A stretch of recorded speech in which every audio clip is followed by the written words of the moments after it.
Ukraine has shown resilience and perseverance despite facing multiple challenges, most notably Russian interference, since it achieved independence in 1991.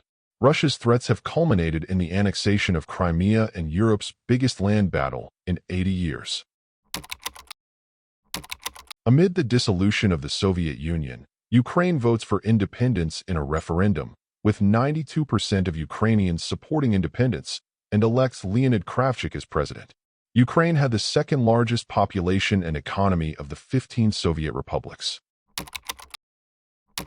The Russian, Ukrainian, and U.S. presidents sign a statement that reaffirms Ukraine's commitment to transfer all strategic nuclear warheads to Russia and dismantle strategic launchers in its territory.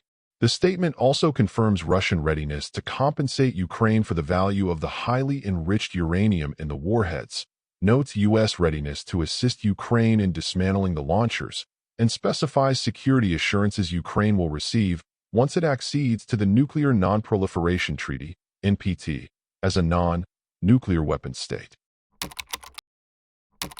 The North Atlantic Treaty Organization, NATO, welcomes Ukraine into its Partnership for Peace, a collaborative arrangement open to all non-NATO European countries and post-Soviet states.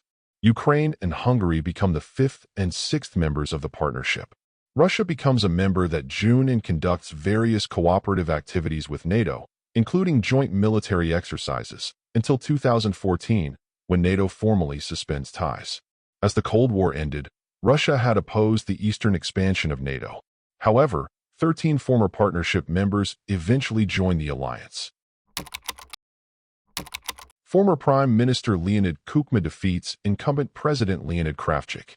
It is the first time an incumbent has been defeated in a presidential election in a former Soviet republic. Kuchma's presidency is marked by slow growth, several economic crises, and charges of rampant corruption.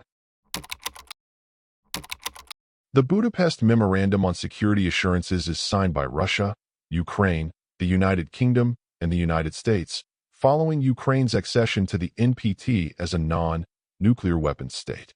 Russia, the UK, and the United States commit to respecting Ukraine's sovereignty, territorial integrity, and independence, and promise to not threaten or use force against Ukraine. The Ukrainian parliament ratifies a new constitution. It theoretically requires separation of powers, but the president holds significant sway.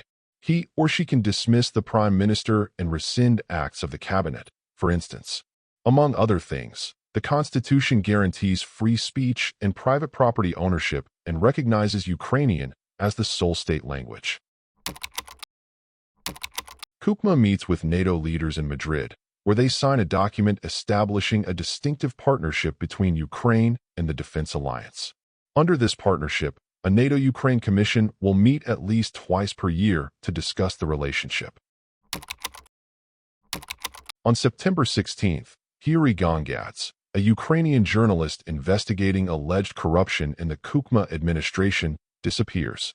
His beheaded body is found 2 months later in a forest outside of Kiev.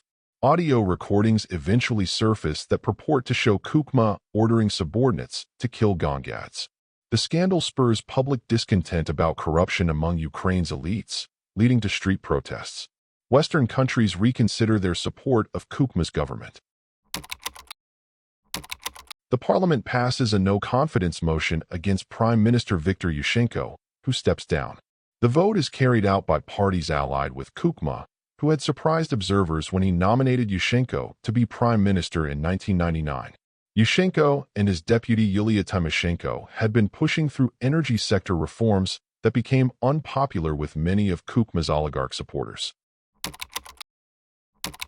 The 2004 presidential race pits Western-oriented Yushchenko against Viktor Yanukovych. Yanukovych is Kuchma's preferred choice and the candidate supported by Moscow. The election is a tug-of-war between those who seek closer ties with the European Union, NATO, and the West, and those who favor closer alignment with Russia. Yushchenko mysteriously suffers dioxin poisoning in September. He survives, but with his face disfigured.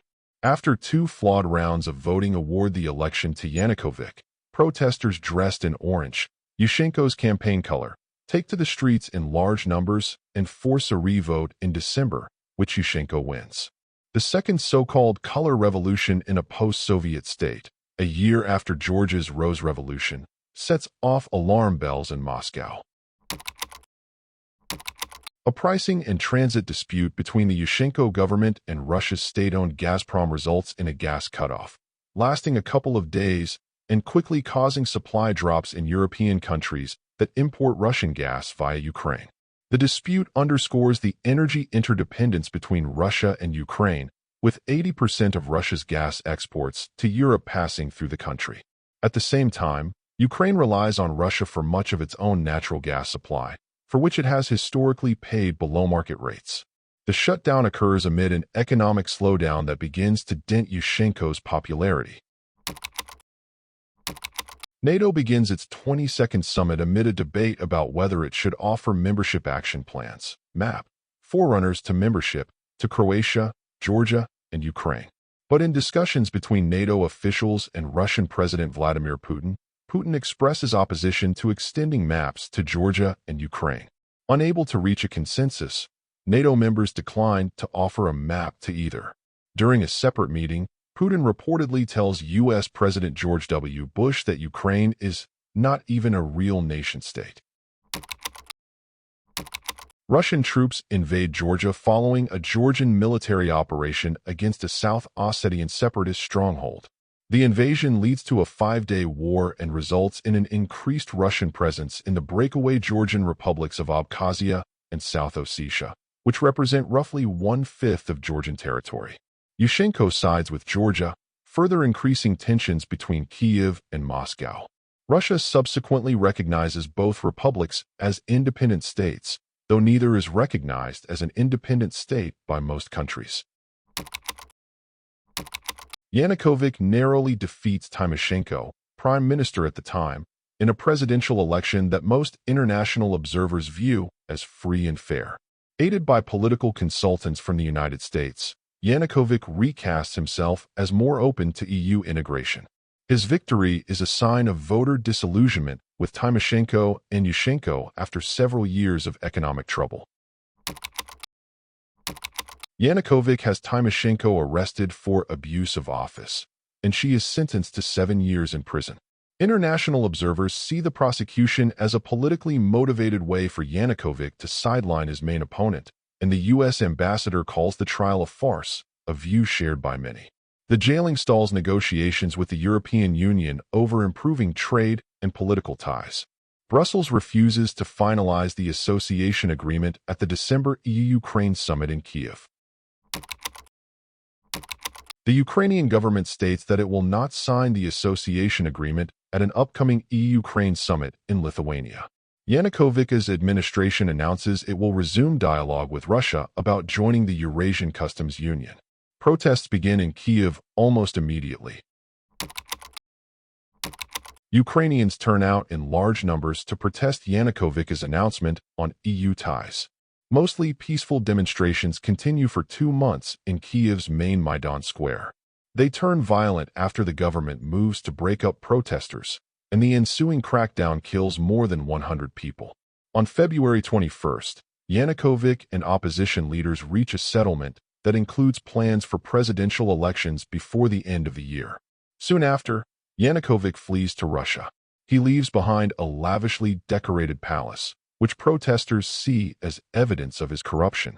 Ukraine's acting president and acting prime minister make it clear that a top priority will be to bring Ukraine closer to Europe.